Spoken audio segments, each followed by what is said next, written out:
Well, howdy there, Internet people. It's Bo again. So, today we are going to talk about fuel consumption and the U.S. military and how a sneak peek of a concept that we recently saw may be way more revolutionary than people are giving it credit for. Because we saw something and it led to a whole bunch of conversations going in a whole lot of different directions. So, we're going to kind of go through it. Recently, I put out a video talking about how the new LRV, the Light Reconnaissance Vehicle for the U.S. military, is going to be electric.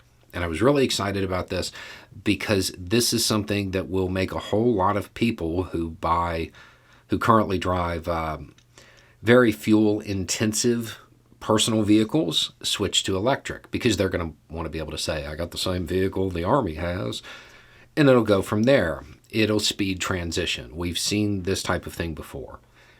The next day, we got a sneak peek of a new concept, Abrams.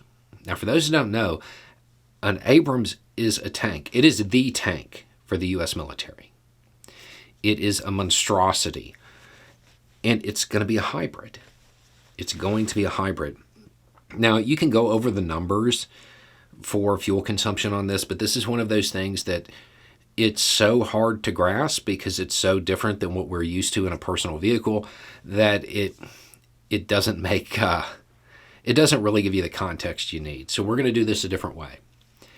If you have a normal car, like an Elantra as an example, and your gas tank is full, if it operated the same way an Abrams did, when you cranked it up, the gas light would come on.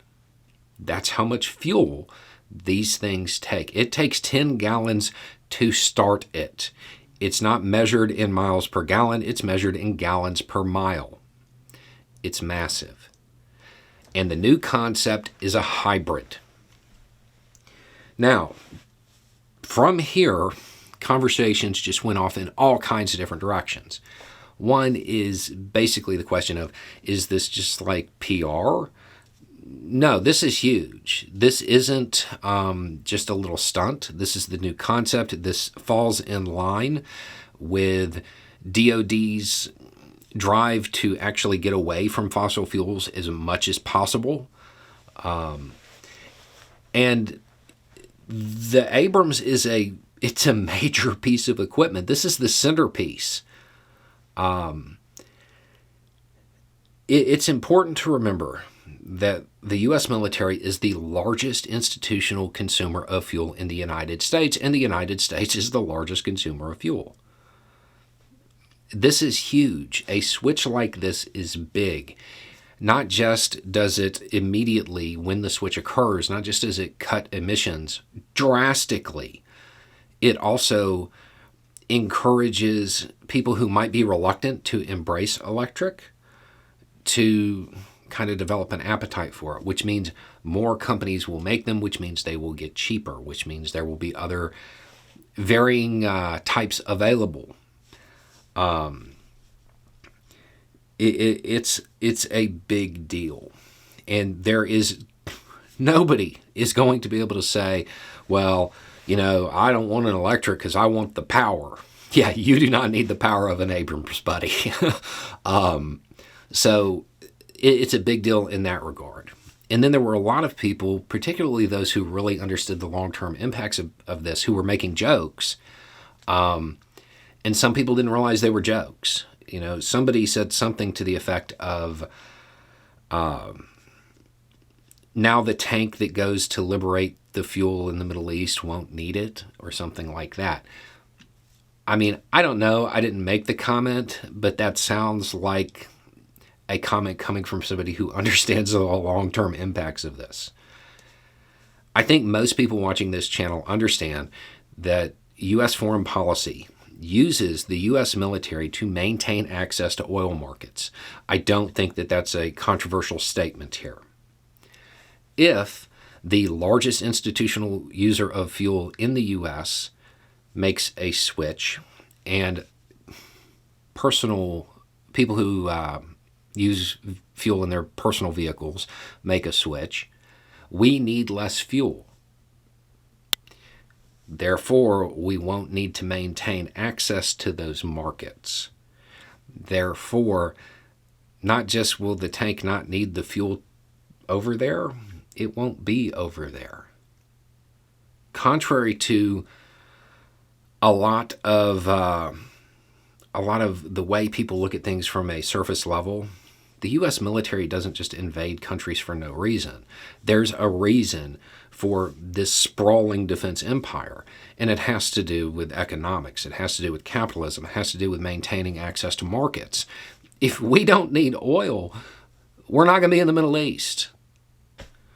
And those who were railing about it being the woke military and hurting national security, allow me to just rephrase that last part. If a transition like this takes place, we won't be going to the Middle East.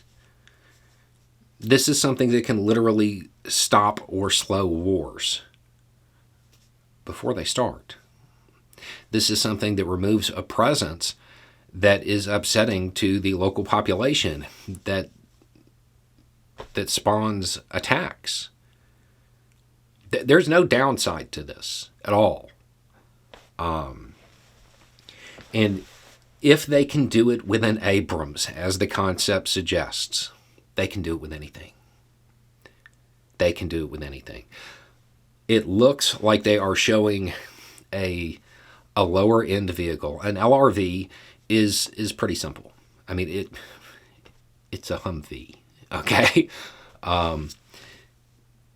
that's one level. The opposite end of the spectrum is something like the Abrams. It doesn't really get more fuel intensive than that. If they can run that off of a hybrid and then move to electric, it's revolutionary, and it is something that would cut out the perceived need to maintain access to those oil markets through military force, which stops wars, which saves lives. This is great. And this isn't a thing that is just a PR stunt.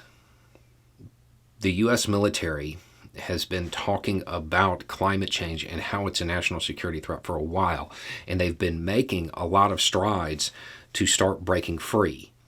This is just kind of all of a sudden we're seeing a rush of it when it comes to vehicles that people know and concepts that people are aware of and how it will function. It's just becoming more public now. There is no downside to this. It's good for the environment. It's good for national security because we won't have to fight these wars. It's good for the people who live in the areas that have that resource there because the wars won't be there. We won't be trying to maintain access to them. It's good. Anyway, it's just a thought. Y'all have a good day.